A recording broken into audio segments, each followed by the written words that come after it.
Hi, I'm Scott Apel, your guide to the intriguing world of The Prisoner. Tonight's episode is entitled The General and deals with the village's experiment with a revolutionary method of teaching by computer.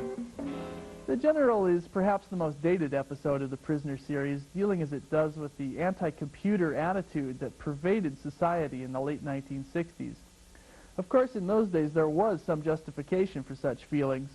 Automation was putting people out of work.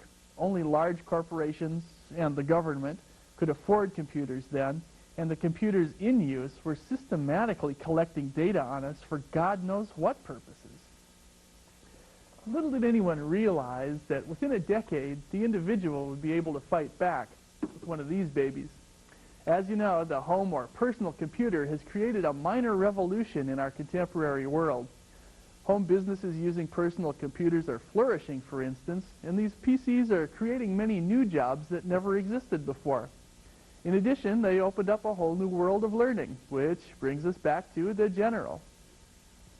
Anyone who's been to high school will get a chuckle or a shudder out of the General's method of learning, mainly memorizing strings of facts with no personal interpretation or insight into their meaning. Computers or not, this is what the General is really about.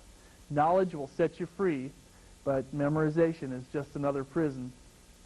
I'll be back after tonight's episode to take a general look at a subject close to my heart, humor in The Prisoner. But now let's all rise and salute the General. And thus the General suffers a major breakdown at the hands of a private citizen. Yes, I realize I probably deserve corporal punishment for such a bad pun, but it does serve to lead us into tonight's special segment, which could be entitled, A Funny Thing Happened on the Way to the Village.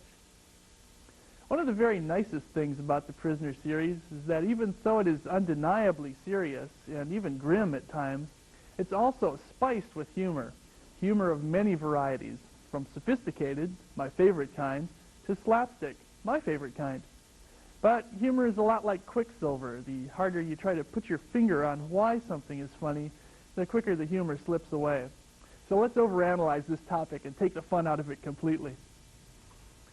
The prisoner's own sense of humor acts almost as a barometer to indicate how he feels about the village. At very first, we get little humor from him, which is as it should be. Being taken anywhere against your will is no laughing matter. But very quickly, his sharp sarcasm becomes one way in which he vents his aggressive anti-village attitude, as in this scene from The Chimes of Big Ben. This is the pattern for the future. The whole Earth, as the village. That is my hope. What's yours? I'd like to be the first man on the moon. As he begins to get oriented to the village, there's no keeping down his natural dry and wry wit, as witnessed in these scenes from Checkmate. We want you to be happy. Fine, just give me a one-way ticket home. From The Chimes of Big Ben. Try to take part in community life. This exhibition that's coming up, for example. Wait a minute. There, at the age of 15, top of his class in woodwork. That's the sort of thing. I mean, join in. I'll make you a handle for this door. And from Free for All, when he's offered a chance to run for public office in the village's mockery of free elections. Every citizen has a choice. Are you going to run? Like blazes, the first chance I get. Throughout the series, the prisoner's humor is wry, sharp, and often low-keyed. But what's missing is an element of self-mockery, until the girl who was deaf. By this episode, he's gained enough control over his life that he's free to let his whimsy run wild.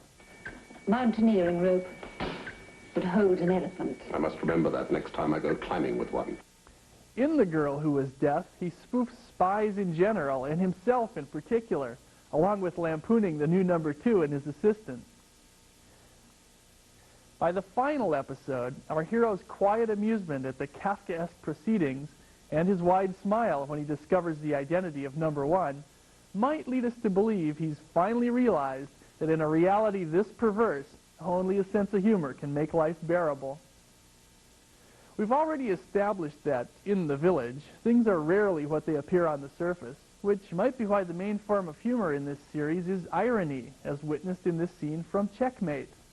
May I see you again? Oh, yes, I'm here all the time. And here in Free for All. How are you going to handle your campaign? No comment. Intends to fight for freedom at all costs. How about your internal policy? No comment.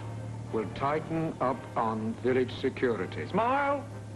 How do you feel about life and death? Mind your own business. No comment. And what about the name of the village's only pub, the Cat and Mouse? And can this scene be anything but ironic? You have a delicate sense of humor. Naturally. Humor is the very essence of a democratic society. Finally, there's this little gem announced over the village loudspeakers. Good morning. Congratulations on yet another day. Congratulations indeed. Congratulations on living through another day in the village.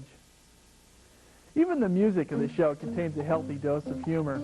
Some of it just sounds funny, while many of its incidental themes are taken from children's nursery rhymes, like Pop Goes the Weasel.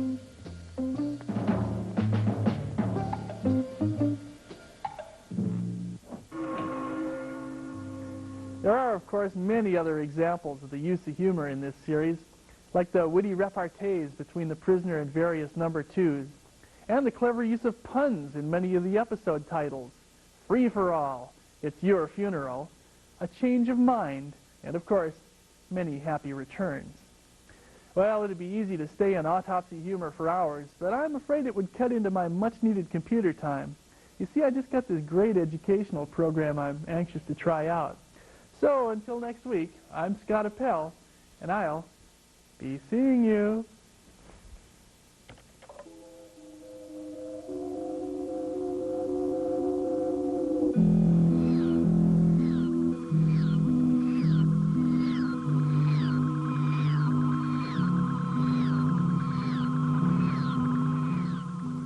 You think that's funny?